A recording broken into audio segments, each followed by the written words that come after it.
дар хиёбонҳои Душанбе шумораи сайёҳон аз Узбекистон зиёд ба мушоҳида мерасанд. аксари онҳо аз навоҳии марзии Узбекистон буданд. ҳалима Худойбердӣ ва бо хонаводааш аз шаҳри Тирмиз барои сайёҳат ба Тоҷикистон омадааст.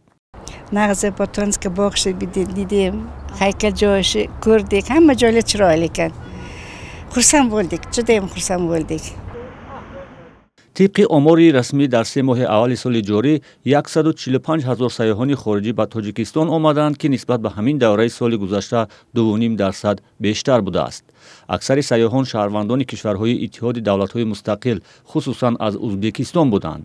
мисли ҳалима, аксари сайёҳони Узбекистон бо шиносномаҳои дохилияшон вориди Тоҷикистон шуданд.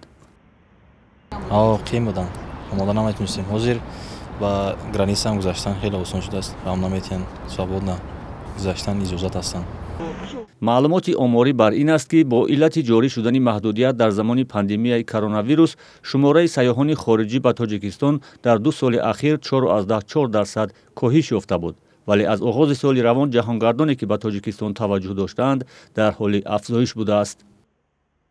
коки наврӯз ҳисор рафтаги як дафо нюрек хушрӯ бисёр хушрӯ унҷа об электрисити об хотир электрисити свет мекунам унҷа зур баъд ман варзоб паҳорда рафтаги болода скандаркул рафтаги як дафо ин сафед дара бисёр зур хушрӯ унҷада барф ҳама тараф барф сафед хели ҷаннат.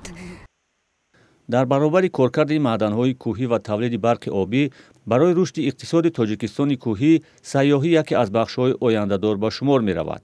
ҳарчанд солҳои ахир зоҳиран ба бахши сайёҳӣ таваҷҷӯҳ бештар ба назар мерасад, аммо як сабаби рушди чашмрас накардани ҷаҳонгардӣ ва афзоиши сайёҳони хориҷӣ шароити начандон мусоид барои будубош ва инфрасохтори сайёҳӣ гуфта мешавад.